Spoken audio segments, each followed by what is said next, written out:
All right, guys. So this current interview is with Juan Rubio.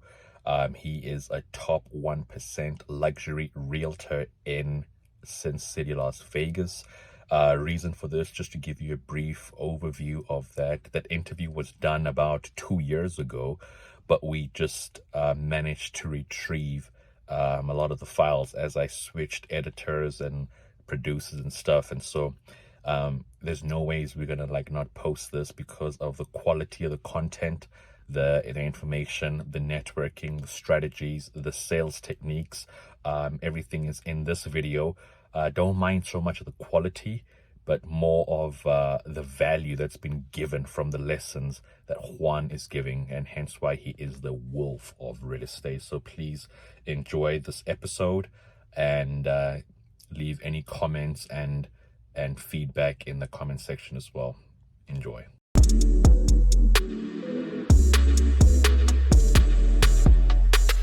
All right, guys, today we actually have a special guest, the man, the myth, the legend, Juan Rubio, the wolf of real estate, top 1% in luxury, real estate, and house flipping. Ladies and gentlemen, Juan Rubio. Thanks for coming, brother. Of course, brother. Thanks for having me. And let's get it going. I want to give like a banger. You could say in the past 24 months, I did about 50 million in volume in sales by myself. $50 million in volume, like as far as real estate properties. Oh, yeah, which is good insane because I'm like 29 years old and I do this by myself. Like most people that are top 1% agents have. We're like the same age. Yeah. What am I doing with my life? Tell me, Tanner. So yeah, like most of the people that are in the top 1% have a team of about 6, 7, 8 agents. They pay tens of thousands of dollars a month to get online leads, like whether it's Facebook ads or Google pay-per-click ads or whatever lead source they come. And then they'll get, X amount of leads per month, and then they'll split it 50-50 with like the team, right? So I guess in solar, it'd be like having that lead, you being like the lead generator, and then giving out the leads to your people, and then splitting the commissions 50-50. Oh, okay. So what I do in solar, we have setters and I'm a closer. And so if I go and get a deal by myself, it's called a self-gen, which means I get the setter's pay and I get what it is. So which means it'll get like a big bargain. Right. Whereas usually you get people that will knock and then I'll go close the deal, and then it's almost like a split kind of thing. So it's something similar to what you're saying, yeah. Yeah. So a lot of the real estate people are actually, I think the solar people are a lot more aggressive in their sales tactics than real estate is. The amount of people that will actually go and door knock and make the calls is very little compared. Do you do that? I don't know. So, but I tried a little bit of everything once. I tried the door knocking, I tried the calls, and I was like, fuck that. Like, that's not for me. You know what I mean? But dude, we should be recording this kind of stuff. I love this content. Yeah. Are you not? So really? That's already in there. I just keep talking, man. So the thing about real estate, man, most people, like most agents, the statistic is, I think 9 out of 10 realtors that get their license are out of real estate within the first 2 years. Oh, wow. 9 out of 10, so, which is 8 or 9 out of 10. That is madness. Go to the yeah, it's madness. And the reason for that is because they don't teach you sales. All they teach you is a couple vocabulary words and math. Like, bro, I'm probably a 12 or 13-year-old could get the real estate license. It's really that simple. I knocked it out in 3 weeks, 4 weeks. 3 weeks? Yeah. I often thought it was a process of at least 3 months. No. So does it depend on jurisdiction? It usually is, but it depends on you, right? Like when I found out about real estate, I was like, I have never thought about this before. And the passion that I had for this, I'm like, I'm gonna stop my whole life. I'm gonna drop out of college. And I went up to my dad and I was like, yo, I'm dropping out. I'm getting my real estate license. Like this is happening. And mind you, my dad's like big, he's like engineer, brought me from Colombia so I could get my degree. And so you were born in Colombia though, right? Yeah. Okay. So I thought he was gonna kill me, man. I thought he was gonna kill me. And I was like, Dad, I need to borrow $2,000. I'm getting my real estate license. And he gave me them, and he stopped for 5 seconds. And I was like, and then he was like, okay. And I was like, are you sick? Like, do you have a fever?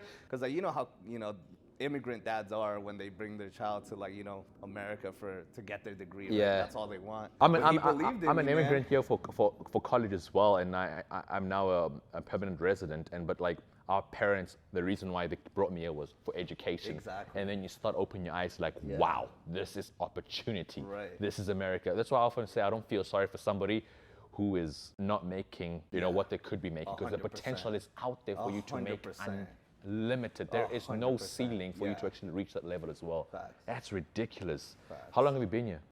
In the U.S., so I moved from Colombia when I was 6 years old. So I moved to New Jersey when I was 6. Which part of New Jersey you stay at? Elizabeth. So It's right by Newark Airport. Everyone Okay. knows Newark Airport. It's like 5 minutes away. Because I was in New Jersey for 6 months in 2019. I was doing sales as well, door to door as pest control. But we stayed more towards Princeton. Okay. Did Princeton and Freehold, that kind of area as well. And so it was nice because I also lived in New York when I did an internship. But like the East Coast, how did you end up coming to Vegas? So I'm very family oriented, right? And so I would just follow my family everywhere they went. And so my dad, when we moved from Colombia to Jersey, he had to kind of start all over. He had his own company in Colombia. It was like gas and electrical, and he was like the CEO and everything. But so when we moved to Jersey, he had to start from kind of scratch basically because we came on a visiting visa and then extended it as much as we could until we finally got a residency and Okay. everything else. But that time that we didn't have the permit to work or whatever, he was just working as like a regular like electrical person. And so we kind of had to just start back up from zero. And so I just have a lot of respect for him for doing that for us. And so I always wanted to stay close to them. So he finally, when we became residents, he was able to get a really good paying job because he Okay. was an electrical engineer.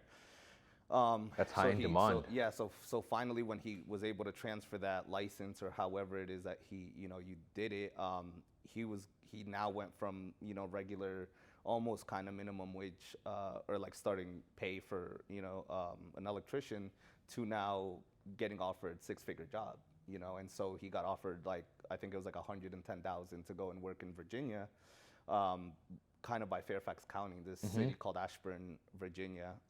And so from one day to another, because he didn't even warn me, he was just like, "Hey, we're moving, we're going to Virginia," and I was like, "What?" Like, I was I was like, "Damn!" I was captain of the soccer team. I had like a girlfriend there at the time. Like, I was like, "No way, this is happening," and it was like just gonna happen in a couple days. So we just kind of had to pack up and leave because it was a really good job. And then the city, Newark and Elizabeth, don't get me wrong, I had amazing friends and great people, but it's not a city where you can prosper. It's a lot of, Okay. there's a lot of poverty and, it's not that good. And so I knew that if I ever were to stay there, I wasn't ever going to succeed there. Okay. And so even at a young age, I knew at some point I was going to have to move out of there because I was not just going to stay here and become just how everyone else is in that city.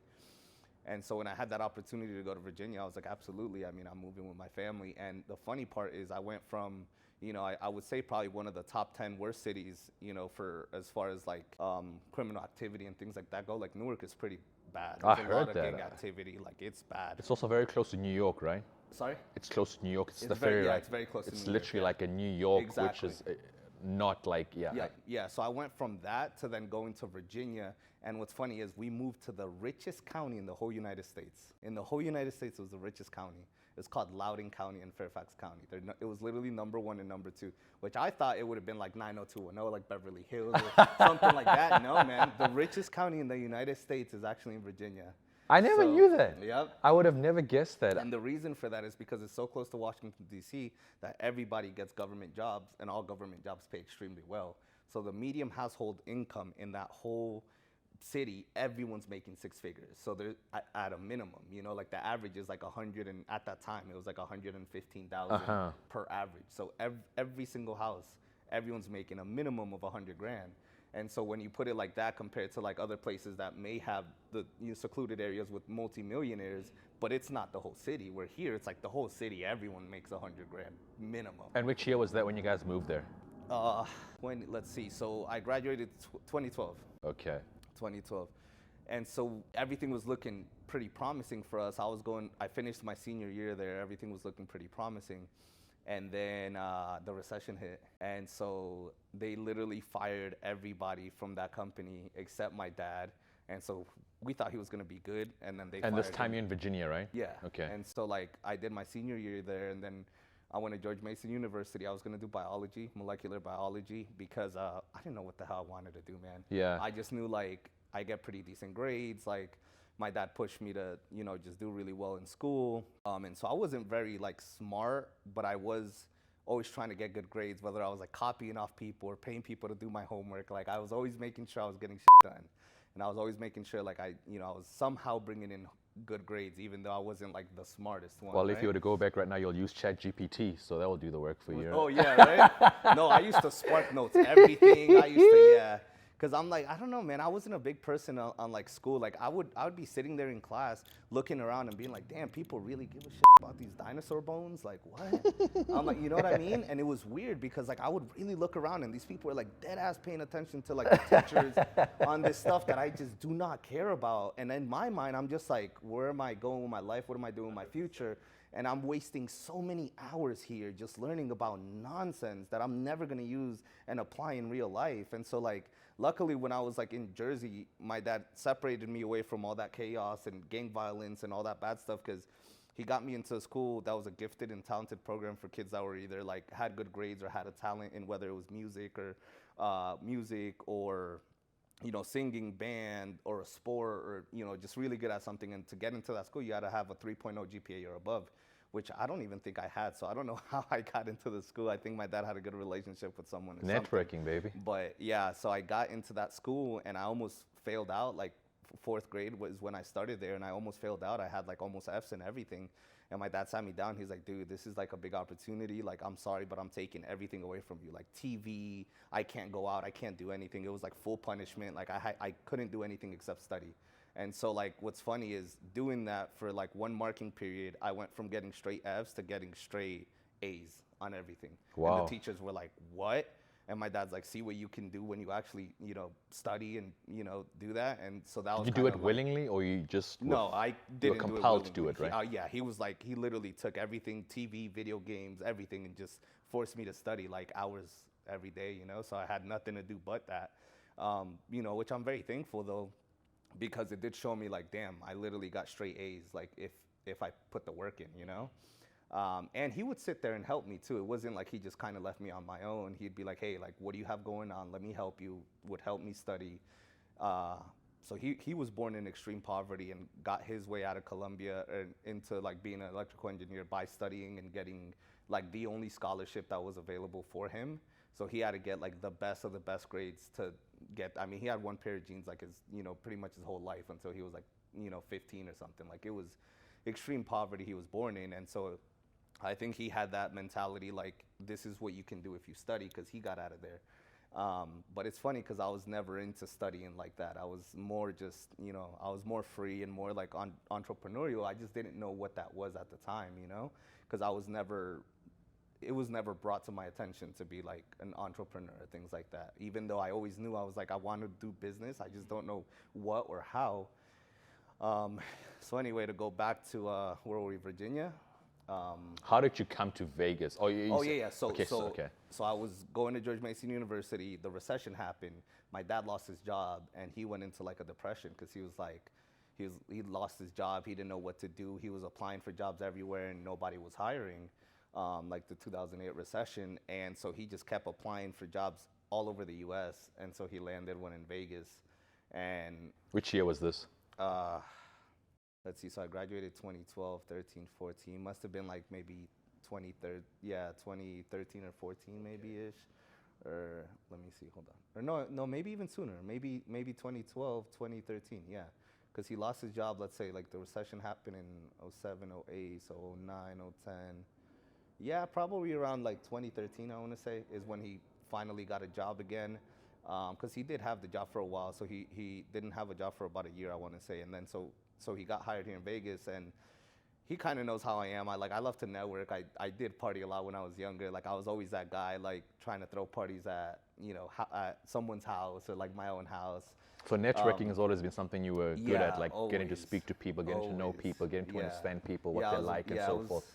I was that guy. Like I had a best friend in Jersey, and me and him always like we were the ones to go with his uncle, buy bottles, and then like find out whose house is vacant that weekend so we could go throw parties, and then we'd sell shots to everybody there, and like And it was funny. Like, we didn't really do it for the money. It was more just we wanted to be popular and just like, and it did, you know. Like, everybody started knowing us because we were like the guys to go to for like parties. That was like the Twitter era, right? Where like it was Kind of, yeah. just as Instagram was starting to boom up as well, but it was like yeah, yeah. for sure.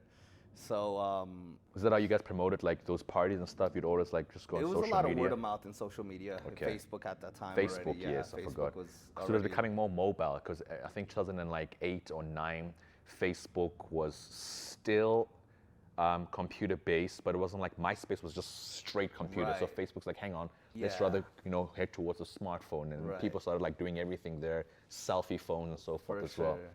Yeah, and so he got that job in Vegas, and so he was now scared for me to go there because he's like, this is a party city.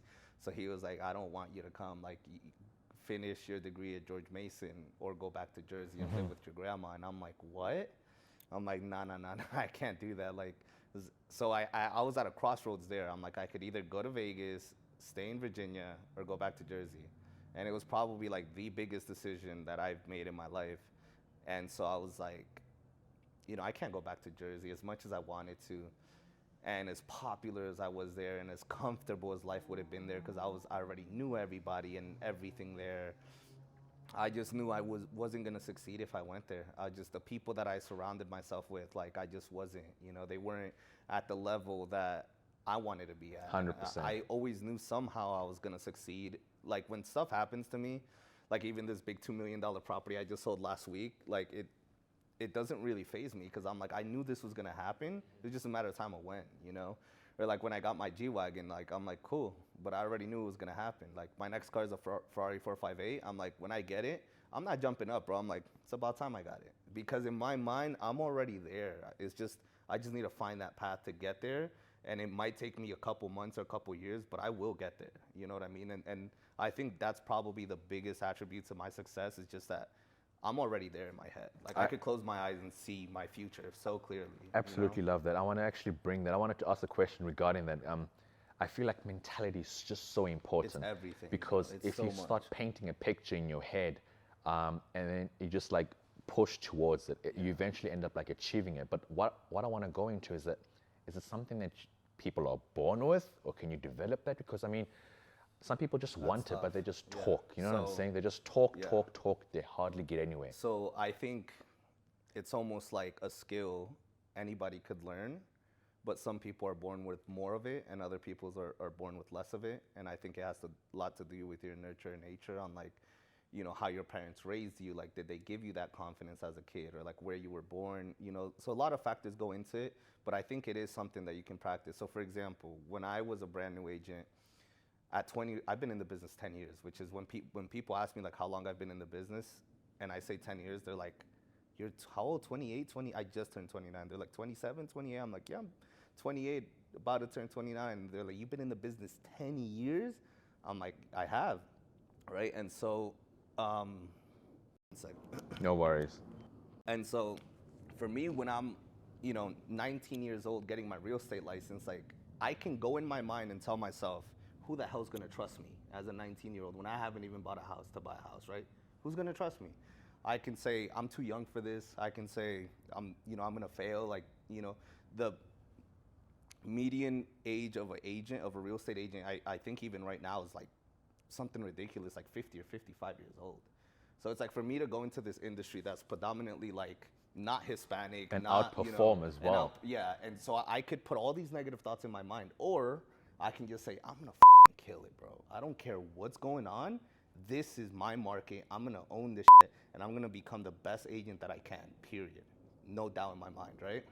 And so I would get in my car, and I'd, connect my Bluetooth, and I would put positivity affirmations, and then I would tell myself, I'm the #1 agent in Las Vegas. I'm the best agent I could be. And giving yourself those positive affirmations over and over and over. So it's like going to the gym, right? It's like if you never go to the gym, you're not gonna grow muscles. You're not, but if you start going, eventually you're gonna grow those muscles. The brain's the same way. If you keep telling yourself all these negative thoughts, you know what I mean? You're gonna have a weak brain. But if every single day you're telling yourself all these positive affirmations, your brain it's funny because it's actually so dumb that it'll have you believe everything you're telling it. So if you start telling yourself something over and over and over and over, it'll eventually become true. But you That's really money. have to believe it with, you know, a lot of like you can't doubt yourself basically. I like that a lot. And the reason I kept asking it, I just feel sometimes, like I said, people want it, but they're not willing to put the effort in. And eventually you have to like make that Right. informative decision saying, Right. I'm going to push towards Yeah, my you goal, have all to. right? Because complacency is something that can easily overcome us. We can become, super comfortable. So that's what makes people like you in the top 1%, because you still, accumulating so much success in terms of the wealth that you're doing, but you're still striving to be a bit more, Yeah, take it to man, the next level as well. So someone DM'd me the other day because, like I said, I just closed one of my biggest sales personally, and they were like, just ecstatic and just congratulating me, and I'm like, thank you so much. And they're like, look how far you come. I'm like, this is nothing. Yeah. Like, I'm just getting started. Like, I have even more passion for real estate and for entrepreneurship than I had when I first got started, because now I know so much more. But it's always like knowing that there's so much to learn still. Like, I could go into the whole commercial real estate game. I could go into short-term rentals and Airbnbs. There's just so many different things I could go into. It's a big, broad industry, It is, yeah. But not just that too. I mean, I'm a big avid investor in like NFTs and crypto too. Like, I turned 40 grand into almost $500,000 like Wow. with NFTs from my commission checks. But I had to stop doing real estate for 2 months, have my team members hold that, and studied NFTs for 12 hours a day, every single day. Like, this isn't something you could just get into, put some money into it, and then get lucky. There's a lot of people that lose a lot of money in that space, and a lot of people think it's a scam, and it's like, it's not. You just have to know what you're looking for, and you have to put in the work and effort to get into it. So many people think crypto's just like get rich quick. It's like, it's not, dude. The amount Process. of studying I had to do to pick the right project out was insane. Yeah. No, I'm glad you mentioned that. I want to talk a bit about, just to go back on mentality again. I think Jim Rohn also mentioned that you are the average of the 5 people you associate and you spend your time around. Yes. Sometimes people don't make that calculative decision saying, I'm going to cut something negative off my life. Because if you always surround yourself, like, let's say you live with roommates that are constantly nagging, eventually you're going to have to try and cut that off and say, listen, this is really dragging me down. What are effective ways people can do that without actually trying to, offend people? But in this very, I would say, fragile environment we live in today, everyone gets offended. But how do you approach that situation? Man, you just cut it? I have a great story for that. All right, yes, sir. So yeah, going back to like, I did Taekwondo and karate and soccer when I was a kid. So my master used to say, if you walk like a duck, you must be a duck, right? It's like, if you're walking along with that whole crowd, like, that's what you're gonna be. And I've always heard it from my dad too, like, whoever you surround yourself with, like, if you surround yourself with 4 poor people, you're gonna be the 5th poor guy. If you surround yourself with 4 millionaires, what do you think's eventually gonna happen? Natural in habitat. It's just natural. And so I knew that from early on. And so what I did was really great. So my whole move to Vegas, which ties really, cool with what we were talking about, was, from Virginia, I had to make that decision of the crossroads I was in. So I'm like, I'm gonna move to Vegas. So I did. And when I got into real estate, I was like, okay, I need to try all these different lead generating processes and figure out what works for me, right? Whether it's the phone calls, whether it's the door knocking, whether it's online lead generation, whether it's direct mail. There's so many different marketing and advertising and prospecting techniques that you could do in real estate, which is why I think so many people fail, because they never become really good at one thing. They try everything. Exactly. And they never become really good at one thing. They're just trying to do everything. They suck at everything. And it's just like, you never become good at one thing. And so I learned early on too, and I'm like, whoa, like, I'm doing way too many things. Let me just focus on one thing and just become the best person I can at that one thing, right? Which was my open houses. I was like, I love in person. People feel my energy. Like, they know I'm a trustworthy Can you feel the energy in the room right now? For sure. So I'm You're like, dropping bombs. and what's great is for real estate, the most important thing is in sales. No matter what you're selling, you're always selling one thing first, and that's yourself, right? 100%. So the only thing that matters, it doesn't matter how much volume I've done. It doesn't matter how long you've been in the business. If a client that I'm sitting in front of trusts me more than they trust you, and you could have 1 million more sales than I have, they'll use me over you because they trust me. 100%. And so when I knew that trust was the number one thing, because I've never looked at stuff and been like, oh my God, I can't wait for my commission check or this or that. Like, I'm really just trying to help people out, get them in a home, help them make money, and then everything would just come back to me. And so, like, for me, making money is like the last thing on my mind. First, it's like, let me help you make money. Let me help my clients get into homes. Let me help these veterans get these houses for free with the VA loan and get their closing costs covered. I'm always trying to help first, and I think that people see that. with me. And so that's why they always want to use me, because I'm always just trying to help out first. And in return, it's like all the money floods in, but I'm not even worried about that. I'm just trying to provide the best service I can for my people. And that's why I'm like the wolf of real estate. I'm always protecting my pack, right? So you are the Colombian Jordan Belfort, with all due respect. You know, I don't know. I wouldn't say all that, but because he's definitely does some sketchy stuff. But I really love the. No, so yeah, so to go back to what you're saying, and okay, so I'm moving to Vegas, and I have to now surround myself with people that are successful for me to succeed too. So I get my real estate license. I have no sphere of influence, which is like, in real estate, it's big for you to have a big sphere, is what we call it. Like, you're in a circle of like the people Connections, that are right? supposed to give you your business, right? Like, we call it the SOI. Like, Okay. in solar, I guess it would be all your close friends, all your family, and then their close friends and family. Like, those are the people you want to try to network with first, because these are the people that already know you, already trust you. So it's going to be easier for you to sell solar to somebody like that you already know, rather than going out and door knocking and making cold calls to people that don't even know you. 100%. Right? And so in real estate, like, if like instead of spending, let's say $5,000 on calling centers and paying people to go door knock and doing all this advertising on social media, what if you spent that $5,000 in your sphere to your close friends, taking them out, being with them, and now you're reaching another level. They're gonna love you. And so those people will refer you more business than any of those cold calls could. And so when you start spending more money into your sphere rather than cold leads, you get a way bigger return. Because they trust you, right? Because they and trust they know you you already. Exactly. And they're willing to do they know business you because, already, exactly. And so they're just gonna spread the word. That's money. But that's what people don't. Word of mouth. Exactly. And that was a big switch for me in my brain too, because I was so worried about the open houses and getting people that didn't know me to give me business, that when I switched my mentality to now spending that same money on my clientele and my friends, then everything just started booming. And I'm like, whoa, now I'm 3, 4, 5Xing what I used to do, because I'm spending that same money, time, and energy instead of brand new people that don't even know me on people that do know me and their sphere. So to go to the story with the people I surrounded myself with, and so when I moved here again, I didn't know anybody. So I'm like, how the hell am I gonna do this? Like, become known in the city? And so, long story short, I think this girl posted a DM about selling an EDC ticket. I got in a conversation with her, didn't end up buying it, but she invited me to a party. And what's funny is I went to that party, and the only thing in my mind, because I had already been in Vegas and hadn't met a single person, I'm like, the only thing in my mind is going over there and meeting as many people as I can. I have to meet as many people as I can. So luckily, it was funny because 2 months in being in Vegas, I didn't know anyone, and I literally was just driving the strip, just like, damn, man, like, I gotta go out and meet people somehow, and I can't do anything because I'm not 21 yet. It's not like I could go clubbing or do this or do that. So it was just, and it was summer, so I didn't have school then, and so I'm like, where am I gonna go to meet people? So luckily, that party, I met one of the most popular guys in Green Valley that went to, football player, everything, became best friends with the guy. He's from New York. He started introducing me to everybody else. Where's he from? What's his name? Andrew Buscemi. So Andrew, yeah, through him, I pretty much met so many people.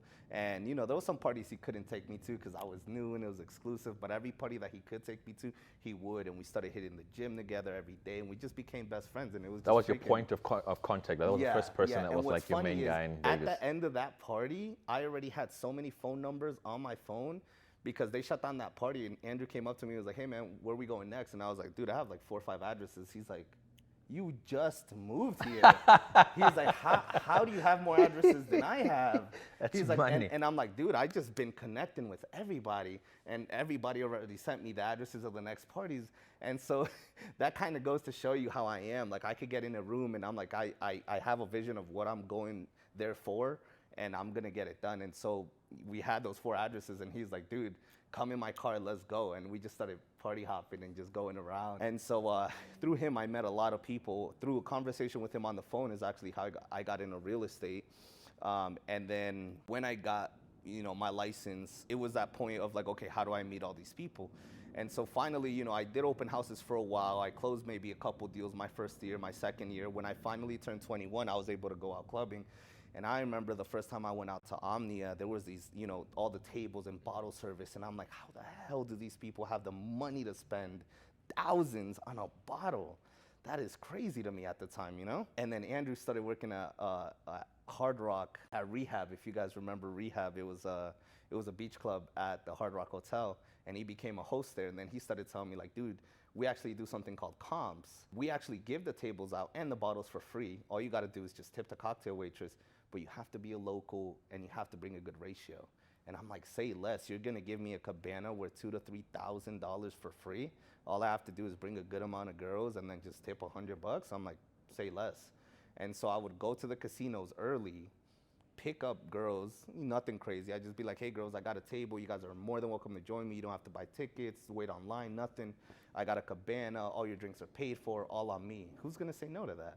And so I'd pick up like 10 girls and it'd be me and maybe one other guy. And I'd always go to the club with like a ratio of like 5 to 1, 10 to 2. Like it was, I always made sure I brought a lot of girls. And then I got the tables, and now everyone around me who's actually spending $5,000 or $10,000 on a table is like, who the hell is this dude with the 15 girls? And so they'd come up to me wanting to know who I am. 100%. And so I would start networking with them. And so my mindset was like, I'm not there to around and party. I'm really there just to show off, but meet the people that are around me actually spending thousands and thousands. Because if they have thousands to spend on a bottle, you have a couple $100,000s to spend on a house. That's you know what true. I mean? That's smart. That's thinking out the box. And Exactly. I think it's one of the stuff I mentioned earlier on. I always say this in all our episodes on our podcast, that your network is pretty much your net worth.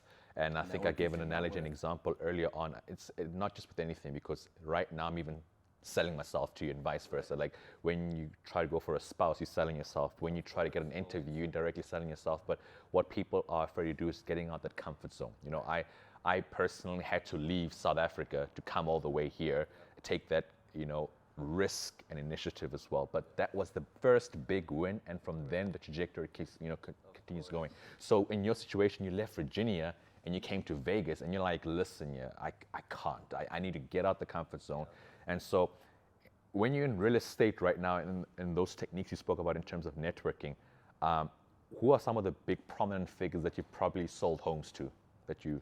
So I've sold a house to Ryan Pineda. Like Ryan Pineda, Mr. House Flipping. Yeah, for sure. So Wow, can you tell me about that story? Sure, yeah. So so after me networking all those nights out, so I became almost like I would do my open houses during the day, network with other people, and then at night I was working at the club basically, but networking with people. I wasn't getting lost and, you know, getting drunk and, you know, not doing that. Like I had a goal, and I was like, I need to meet these people, these investors. I know there's a lot of people that do real estate or invest in real estate. Yeah. You know, because most millionaires are millionaires through real estate. That's, you know, it's a fact. Everybody knows that. The majority of millionaires become millionaires through real estate first. And so I know all these people that have money, the majority of them have to be invested in real estate somehow. And so after those, you know, a lot of years of doing that, working at night and during the day, I met one investor that I knew he had a lot of money, and we became really good friends. And so what I started doing is I started now honing my skills to specific people that I knew were very wealthy. You know, the way they dress, what they drove, I'm like, whoa, like these are the guys I want to surround myself with, 100%. right? And so now, instead of going over there and meeting random people, I would go over there, I'd get like a skybox or the DJ booth table at Hakkasan, and then I'd specifically send a video out of like me and the 20 girls I'm with to 3 or 4 investors I know I wanted to become really close with.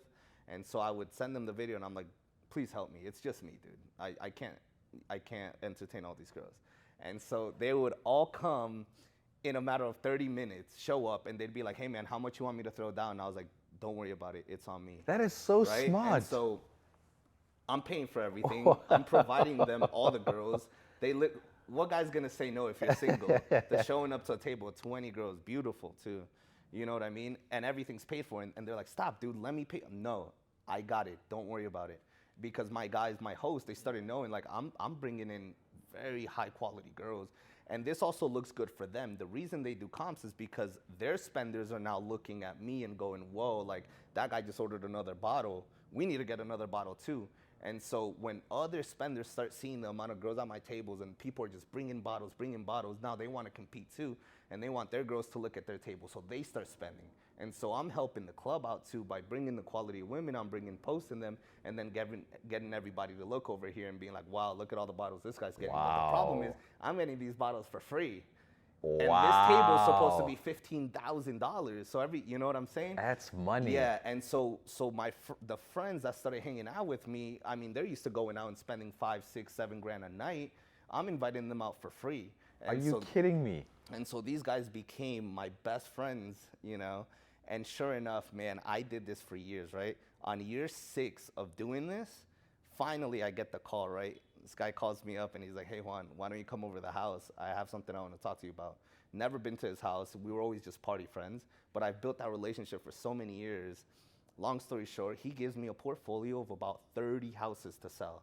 And he goes, I want you to sell all of these houses. No ways. And so that's when my career went from just like closing 10, 15, 20 houses.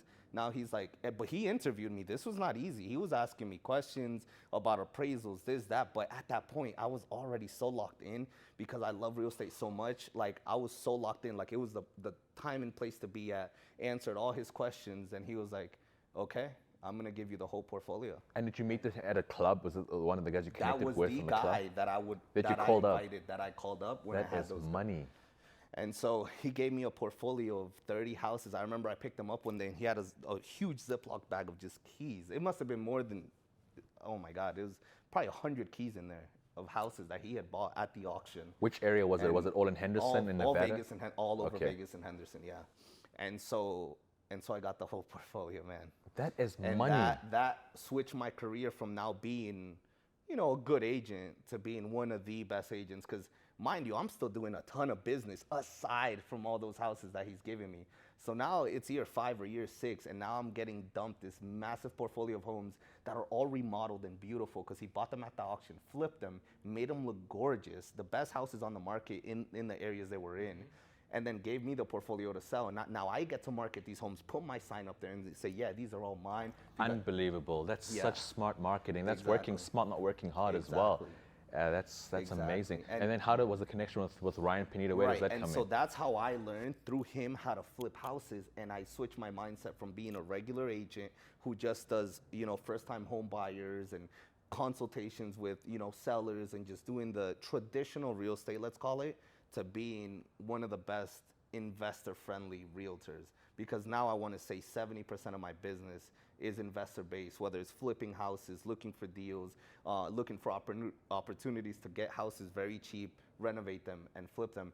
Ryan Pineda, as you guys know, is a massive flipper in town. He does amazing He's one of the business. biggest brand in terms of house flipping. I never knew about house flipping until I came across so content. much from his YouTube channel and his book. So I was a big fan already for years. And so when I made that transition into becoming now into doing all these flips, I mean, managing a whole portfolio of 30 flip properties, you get all the ins and outs of doing that.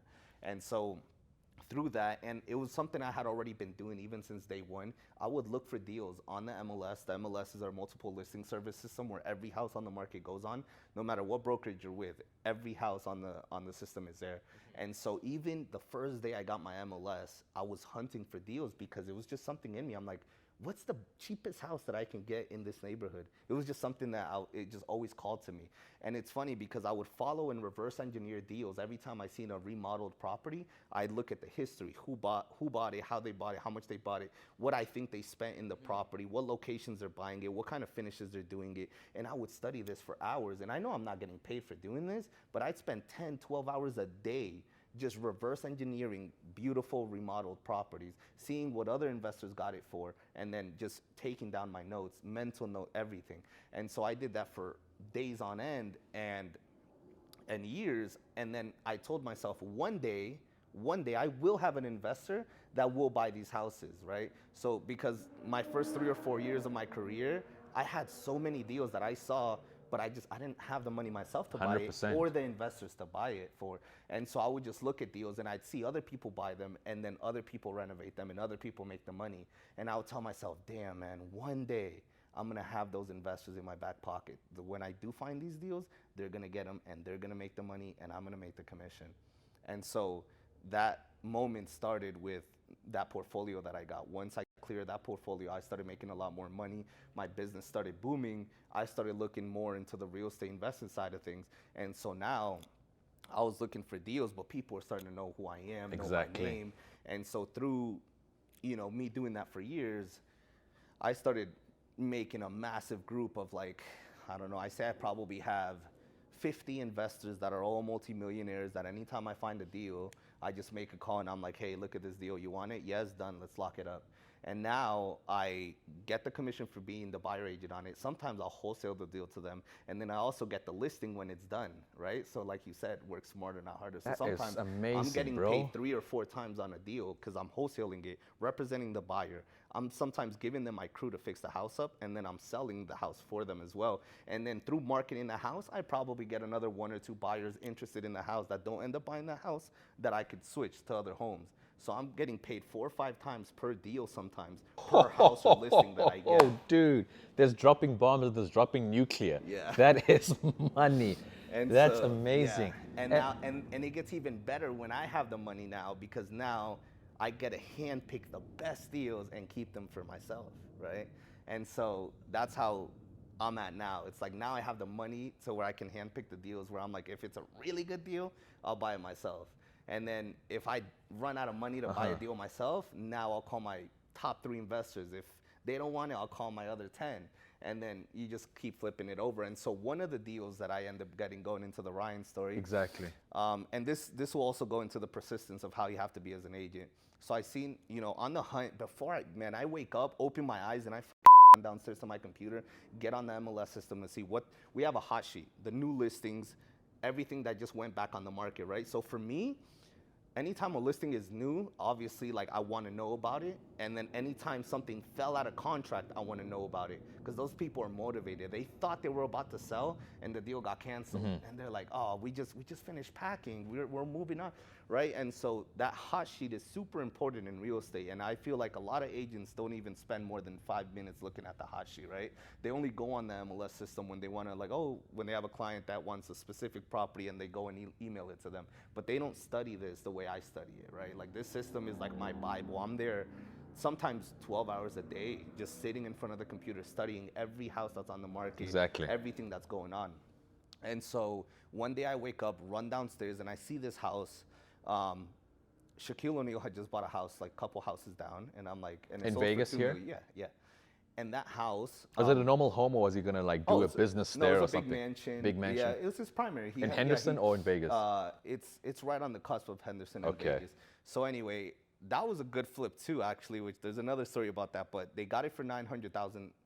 My broker represented that sale, and then sold the house for $2 million to him. So that was a flip already. And so this house was a couple houses down from that house, right? Was he connected to them, or did they just like happen to just be the person that the agent was like? With who? With Shaq? Yeah. So if you guys didn't know, my broker, Czar, so he sold houses to Michael Jackson, Britney Spears, Mark Wahlberg, you name it. Like, he's LeBron James by any chance? Probably. He's the celebrity agent to go to. I mean, he is amazing. So I can't say good, Was he your enough mentor? about- Did he help you get that to that level, or? No, I did everything on my own. Okay. He's. I just started working with him about a year and a half ago. All but right, okay, I've you always already- been by myself, no coach, no trainer, no nothing, which actually has been probably one of the most difficult things I could do. But and That's I'm hard, probably man. one of the only people that have ever done that, because everyone I talk to that's been in the business and has gotten to the level I'm at, they've always had a coach or a trainer or a team. Usually someone will join a team and learn everything. I never did that. I was like, I'm gonna pave my own path, and it might take me longer to figure shit out, but you know what? I'm not giving anyone a cut of my commission. Do you think it would have helped speed the process, though, had you had a mentor or coach, or were you Yes. determined to do it by yourself all the time? Because sometimes that's So that's just hard. the reason why I didn't is because everyone's too money hungry. That's if I were to true. go and have a mentor, he would have taken 50% of my commission probably of every deal that I did, rather than me getting 80% of my commission, right? Okay. So I knew when you get into real estate, you have to give the brokerage some cut. And so my biggest thing was like, I'll give you 10 or 20% of my commission. That's it. I'm not giving more away than that. And so I found a brokerage that, as a new agent, would give me an 80-20 split, which is unheard of for a new agent. I've never heard of Yeah, that. because as a new agent, usually it's 50-50 for at least Sometimes 5 even deals. less. Exactly. And so my thing was like, whatever brokerage will give me the higher split, I'm there. And so Remax had offered me 80-20.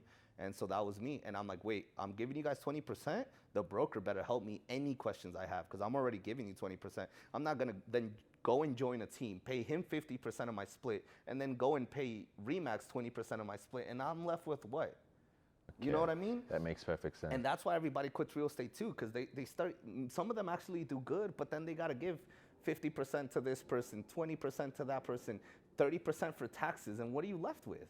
You know what I mean? And so, like, could I have learned a lot quicker if I joined the team? Yes. Probably. But I wouldn't have made the money I'm making. And I probably would have hated the business and got out, because I would have been working so hard and barely making enough money to where, like, it even makes sense, you know? That's money. And so, and I think that so many agents run into that problem, but they're so scared to do it on their own, because it is scary, man. But And sometimes even starting up and starting your own realtor may be a lot of upfront costs, overhead, and Yeah, so forth as there well. are. So it's Yeah, often business cards, open the easiest houses. route to like kind of go Yeah. to like a realtor. But then they know they have all the resources. They can actually call the shots. Hey, listen, I'm going to take 55, you take 45. And you're almost like, we'll help you get the license, blah, blah, blah. But then at the end of the day, you're not really benefiting as much. Or you can, but not maximizing your full potential and reach above that marginal utility, you know, or so that equilibrium. doing it on my own, I think, gave me that extra hunger I needed to just really succeed and push myself to like new levels. You know, That's money. I might have got comfortable like being under a team, and I've always been one that when I got into real estate, I didn't want no one telling me what to do. You know what I mean? I was like, if I'm an entrepreneur, I'm getting into real estate. Like, it was a couple reasons. One, there's no ceiling to how much money you can make. I work my own hours. I work whenever I want, wherever I want, and nobody's gonna tell me otherwise. And I'm not gonna respond to anybody. I don't have a boss. Like, I'm the boss. So that was the other biggest thing for me, to not being on a team. I didn't want anyone telling me what to do. I'm like, if I'm getting in a real, like, I might as well get a 9-to-5 job to have somebody that's telling me what to do, when to work, how to, you know what I mean? And so for me, it was almost like, I want to be the CEO of my business, and I want every say on how I'm gonna run my shit. And they so allow that you the was- freedom of that as well, right? Exactly. Just to go, before I go So- to the next question, the sorry, Ryan so- Pineda. I know you know Ryan Oh yeah, Pineda. yeah. So through that day, I was waking up. I found that deal, and I was like, man, this is an insane deal. It was like $800,000 on an acre, and it was listed for, I believe it was under $200 a square foot, and which is a good deal for an acre property of that size. It was like 5,000 square feet. And so I called the agent. I'm like, I love this house. I want to put an offer on it. I have investors that'll die for this house. And they're like, great, come see it. So I went, looked at it. By the time I was back, they already had like 3-4 offers. I was like, oh man. Sure enough, they went with another offer. Long story short, the deal fell out of contract. I called them back. Hey man, I have an investor. I'm sending you an offer. You know, please take it. We have another 4 offers on the way, Juan. We'll see. They get another offer. It falls out of contract again a week later. I keep following this property like a hawk. Falls out of contract 3 times, and after the 4th time, I tell this guy, take my offer, dude. I'm like, you already fell out of contract 3 or 4 times. Believe me, I will close this deal if you give it to one of my investors. And he's like, okay, great. After the 3rd time, he gives it to me. So I put it under contract with one of my investors. How many investors do you have? Probably 50. Okay, 50. continue, sorry. So I gave it to one of them, and we walked the property. Everything was good. And mind you, I had told this listing agent that I promised I was going to close this deal, right? Couple days pass, and my client calls me, and he's like, hey Juan, I'm canceling the deal. And I'm like, dude, I just promised this guy wasn't, you know, my reputation's big. Like, I want to make sure if I put an offer on your house, it's closing, you know, because then if it doesn't, now when you get other listings or other agents that ask about it, you're like, well, you know, I don't know. And so that for me was huge, to make sure that anytime I put an offer on something, my investors will close on it. Now the smart thing, and this is a golden nugget here too, when I write a contract for a flip property, I put and or assignee, right? So instead of just putting Juan Rubio on the contract, I put my LLC, you know, let's say Juan Rubio LLC, and I put and or assignee. What and or assignee does is it allows you to assign the contract to somebody else, right? And so when the deal fell out, I could have easily gave up, and I could have been like, okay, well, here's the cancellation. we were still within the time frame where my client gets his deposit back, everything would have been fine. But I was like, no, I need to close this house. And so I posted it on Facebook. I was like, I have this amazing deal, social media. You know, this is the square footage. These are the details. Who wants it? I was on my way to the gym and I get a call for one of my other investors. He's like, dude, I actually put an offer on that house, but you beat me to it. And I was like, well, my client's about to cancel. I'll just assign it to you. And he's like, let's do it. So I assigned him the contract. Long story short, made him a ton of money on the deal. I ended up double ending the deal. We sold it to somebody else, one of my other investors, for $950. But I built that connection with this investor. Then I found him another property that was worth 1.1 million that I thought it was worth closer to 2 million finished. I send it to him like the week after we close on the other one, and he's like, I love it, let's do the deal. Can you get him to X price? Worked my ass, got it down to that price. And he now we got the deal under contract, and he was the one who actually partnered up with Ryan to then get that deal. Wow. And so he tells me, he's like, hey, I'm gonna work together on this with Ryan. And I'm like, cool, man, that's amazing. And so he assigned the deal to Ryan, and then I ended up representing Ryan in the sale. And they actually just closed on that house, I want to say just a couple months ago, and they sold it for $1,750,000, which I thought was a great number. Compared to how much they buy it for? Yeah, because they bought it for about 1.1. And Okay. you know what's funny? When I write my emails, I say, this is how much my target price is on how much I think we can get the house for. This is how much I think we're going to spend in the renovations. And I give them an ARV, which is the after repair value of what I think it's worth in that market. And my ARV was 1.75 to 1.8 million. Wow. They ended up listing the house for like 2.2 million. And I was like, I don't know if it's going to sell for that. And they held on to it for over a year, you know, which I felt bad, but at the same time, they overpriced it. You know, and so long story short, it ends up selling for 1.75, and I'm like, literally, I sent that message A year ago. They had just listened and priced it correctly, like they probably would have sold it sooner. But you know, you always want to try to shoot for more money. But I'm sure, you know, they made a good amount of money on the deal, and I built that relationship with Ryan as well. We went out. You were on his podcast as well. What's that? You're not, Not his yet. podcast? No, I There's haven't. someone similar to you that was on his podcast, because he does a lot of house flipping and people in his podcast. Yeah, like- he does. Yeah, And that's why I want to probably be segue. on it soon. But yeah, we did go to lunch, and you know, great guy. I was almost going to their brokerage at one point. I ended up not doing it, but yeah, great guy. I learned a lot from him. He's got great courses as well, and I feel like I said, I feel like he's one of the OGs of house flip, because I mean, he is. You know started his story. What he's so good at, that I'm like, man, he has that down to a T. He surrounds himself with the best people in I mean, the he's got industry. Grant Cardone on like a speed dial, and Grant Yeah. Cardone comes on his show regularly. He's got Brad but Lee. His internal team, I'm talking about like the internal teams that you guys don't know who they are. Those people are actually the GOATs, because he hires like the correct people for each job, whether it's the marketing or whether it's his manager for looking at the deals. Like every piece that he has that he surrounds himself with, they are top dogs in what they do. And Just to add on that, I feel like that's what most entrepreneurs sometimes fail at, because they want to try and do everything, Yeah. as you mentioned, all at once, And- rather than actually delegating, getting certain Yes. responsibility, because delegation is still part of leadership. Yeah. Because if you say, hey, this person's very good at content, this Right. person's very good at attracting people, this Right. person's very good at networking, eventually you get the top of all of those, And and then you end up like, just like, you know, after the delegation, you get the resources, you get all the kind of stuff, and then eventually that's how it booms up. 100%. And that's why, I mean, he always speaks about how he hires people, how he renegotiates, but he's not one of those, from what I've seen, those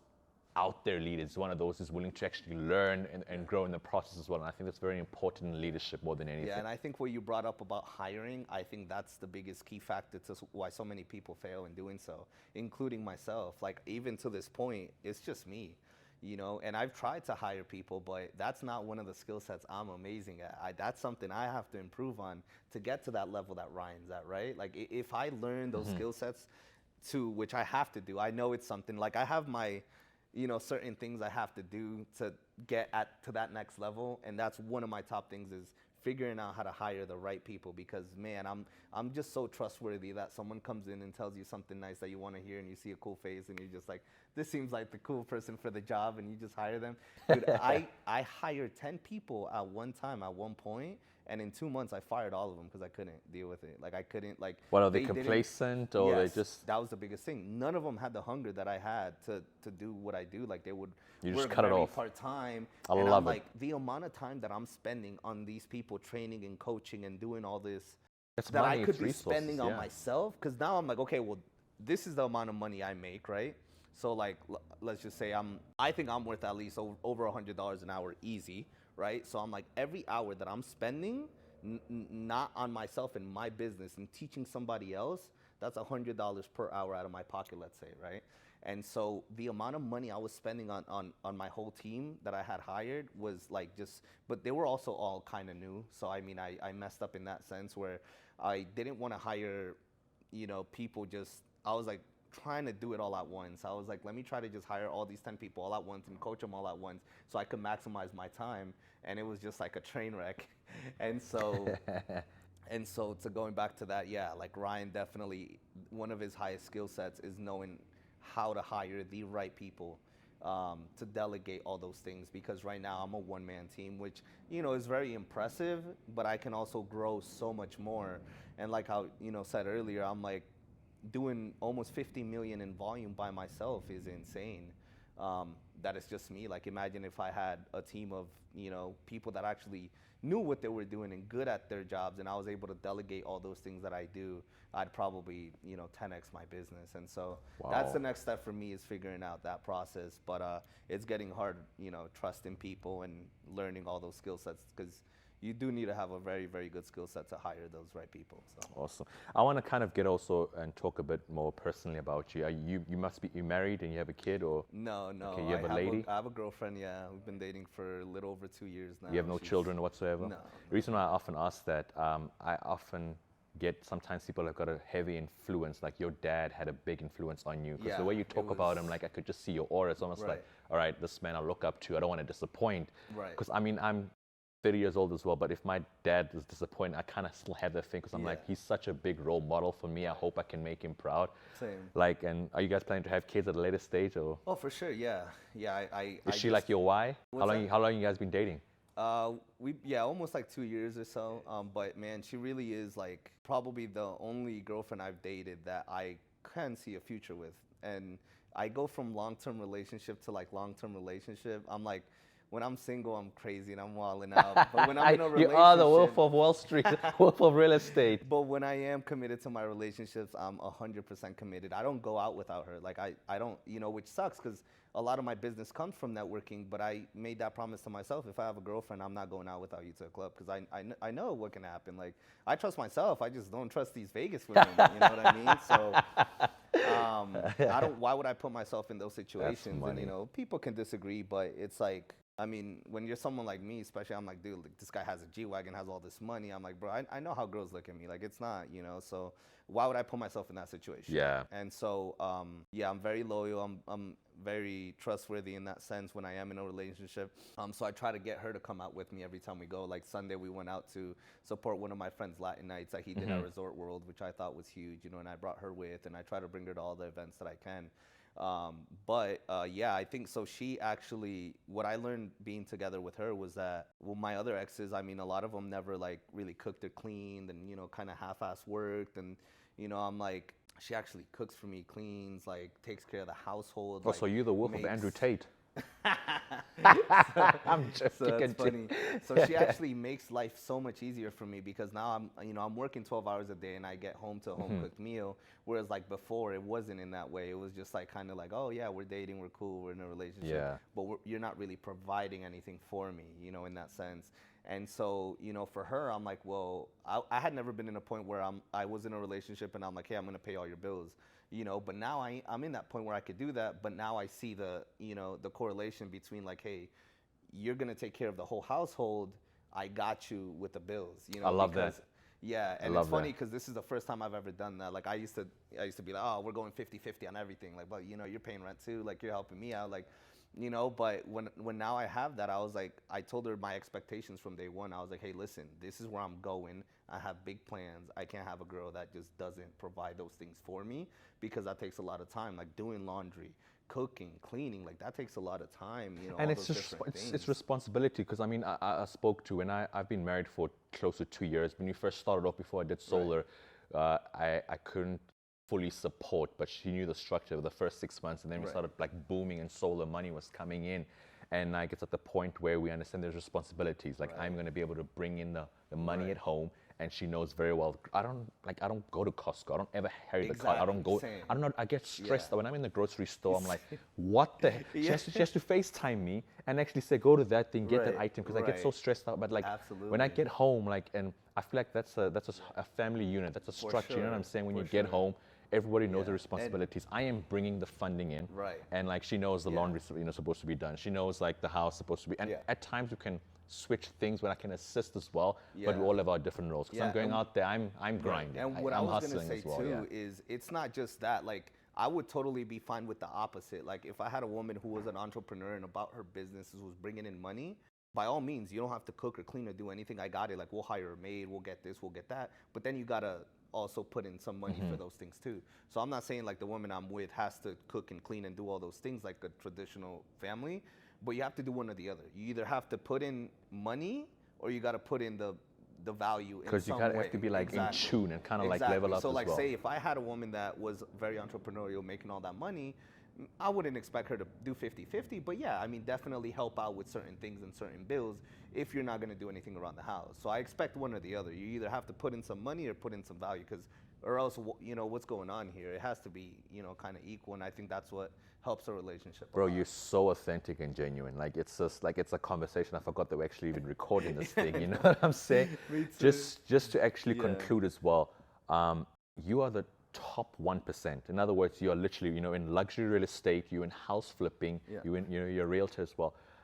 I know you really elaborated so much. How could you just summarize what you said for people to try and strive to be at that level? Maybe not in real estate, maybe in a different field. How do you strive to become a successful entrepreneur like yourself? So I think the number one thing is definitely mentality. And if you guys need to work on that, I was lucky enough to, for whatever reason, whether I was born with it or my family just instilled that confidence in myself. But even me, I always will give myself positive affirmations, do all those different things. And so I think for someone that's struggling, maybe just getting started with that, just going on YouTube and just typing in like positive affirmations or listening to podcasts. Like, man, I listen to so many, like Ryan Pineda, for example. I listen to people that are successful. I look at what they're doing. I watch like $1 Million Listing. I love the guys from $1 Million Listing, like Josh Altman, Ryan Serhant, all those guys. I met Josh actually, which was an amazing moment for me because he was a big figure and inspiration for me to get started in real estate as well.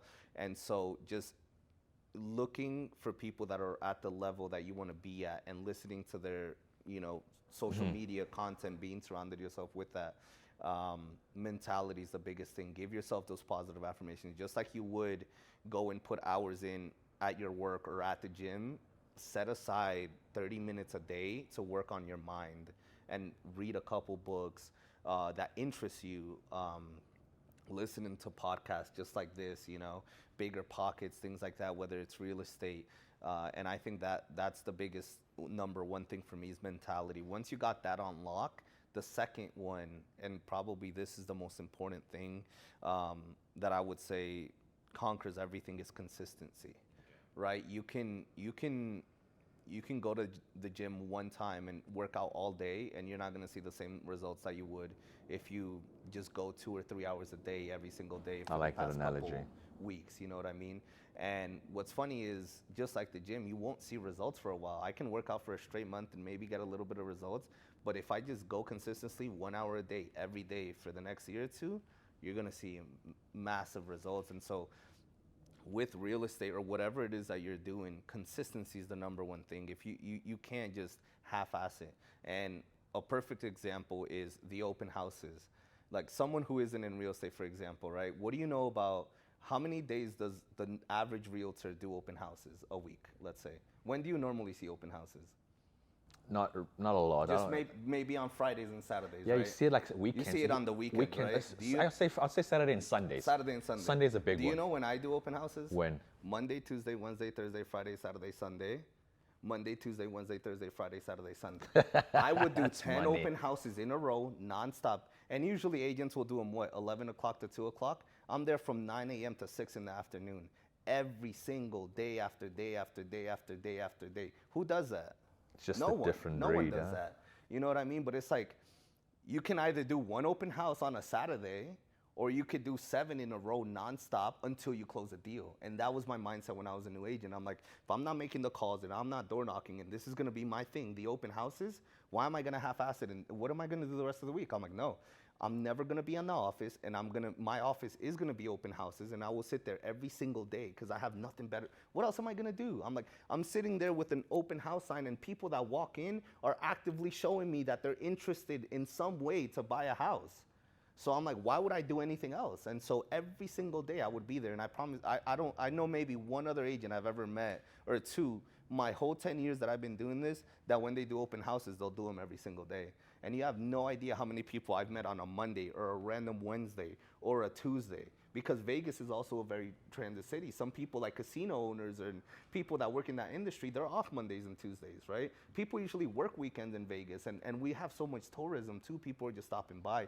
And so my consistency of the open houses, of doing them every single day, is why I would close deals. Because you hear these horror stories of agents, you know, I've been doing open houses for 6 months straight, I haven't closed a deal. I'm like, what days do you do them? Well, usually just Saturday, or sometimes I'll do them Friday or Saturday. And I'm like, so what do you do Monday, Tuesday, Wednesday? What are you doing the rest of the day? I'm like, if that's what you're doing, go 100% into it and do it every single day. And you put yourself in a situation where you will just not, you cannot not close a deal. Like even you, like you knows nothing about real estate. If you started today in real estate and did an open house every single day and told yourself, I'm not gonna stop doing open houses until I close a deal, you think you'd close a deal eventually? Eventually you're going to close. Eventually. It's the law of averages. Law of It's average. the law of averages. The more you do something with consistency, you're gonna see it. And it's More a law. return. It's not an opinion. I'm not telling you an opinion. It's a fact. If you do something enough times, eventually it's gonna happen. And 100%. That's that money, brother. consistency for me is the biggest thing. Is you have to, whatever it is that you're doing, whether you know you want to be an actor or a singer, like, the more you do it, the more you're gonna succeed. And so I would just put out, if you're gonna do content, put out the more content that you can every single day. Why are you gonna do 1 post a day? You know, you could do 3 a day, right? It's like Gary Vee, right? Like if you listen to his stuff, he's like, he tells people when he's speaking, he's like, how many posts a day are you doing? He's like, I don't know, like, you know, 3 a week. I'm like, what if you did 3 a day? Yeah. You know what I mean? 100%. And then you don't stop, you don't quit, because you might do them so often. Like I had a buddy I told the same story to when he was a new agent, and he calls me one day. He's like, Juan, this is like the 15th open house I did, man. Nothing's happening. I'm like, Dylan, trust me, brother. Just do one more. Just tell yourself one more. One more, baby. And I could not make this up, man. I literally begged him to do one more, and the next open house he did, he closed the deal. Wow. And from that moment on, he started doing more and more of them. You know what one And- more reminds me of? Hicksaw Ridge. Just save one more body. Just Right, just one one more more. body. And then Yeah. eventually it's just like, I like that. So that mentality and consistency. Because no matter how bad or good you are, you could be the worst agent, but if you just show up, you'll get there, right? Because in sales, like, if you actually YouTube the law of averages on YouTube, there's a beautiful little short story. And we have 3 different types of buyers, right? Or like customers. The red nose customers, which are like those you're never gonna close. Like even in anything. Oh, yeah. They're like, you know, they walk into a car dealership, they're not, you know, they already know what they want. Like, you know, they're just. And you don't waste your very- time with those people. Exactly. And the unfortunate part is 80% of buyers are that, right? 80, probably 70 to 80% of buyers are red nose customers. The next ones are the yellow, which they're indifferent about the product or service, right? They're kind of like, yeah, I kind of like, you know, this solar company, but this other solar company is kind of good too. I think I'm going with this one, but at least they're kind of interested, right? Or they're like indifferent. They're like, you know, I kind of want to get solar, but you know, I don't really know. Whereas the red nose customer would be people that are like, oh, I hate solar. It doesn't work. It's a scam, whatever. The yellow ones are like indifferent about it, right? But then you get the green ones that are like, oh my God, I need to get solar on my house so I can lower my power bill. Like this has to happen. It's just common sense. And then you knock on the door and they're like, oh my God, I was just thinking about solar. Come on in. And it's But- not by luck. It's the law of Right, average. But the percentage of those customers is probably 1 or 2%. And so your job as a salesman Is to look for those. is to look for those, because no matter how bad of a salesman you are, you'll still close the deal if you show up to that right customer. But yeah, you got to knock those 100 doors to get to that 101st one that will close the deal. 100%. And then just how can our viewers get in contact with you? Like social media platform, Yeah, YouTube. What are the best ways to actually get Yeah, a hold so of you? I'm on YouTube, The Wolf of Real Estate. I'm on Instagram, The Wolf of Real Estate as well. The O in of is a 0. So The Okay. Wolf of Real Estate with the 0. And then my number, I mean, if you guys are interested in anything real estate related, 702-913-3044. Do you offer courses as well? So what's Or that? do you offer any courses? I will soon, not yet. I think that's probably the best route I want to take because I get that question so much from so many people. You dropped so much information. I've networked with so many people in real estate because me and my wife are looking to buying stuff. But like in terms of that form of mentality, I've never come across like a real estate agent that just takes it at the next level, and you can Thank see you, it through brother. the I authentic appreciate that. information you're giving and your experience as well. So I really appreciate the time you've given us, and also thank you so much. Of course, brother. Such a pleasure.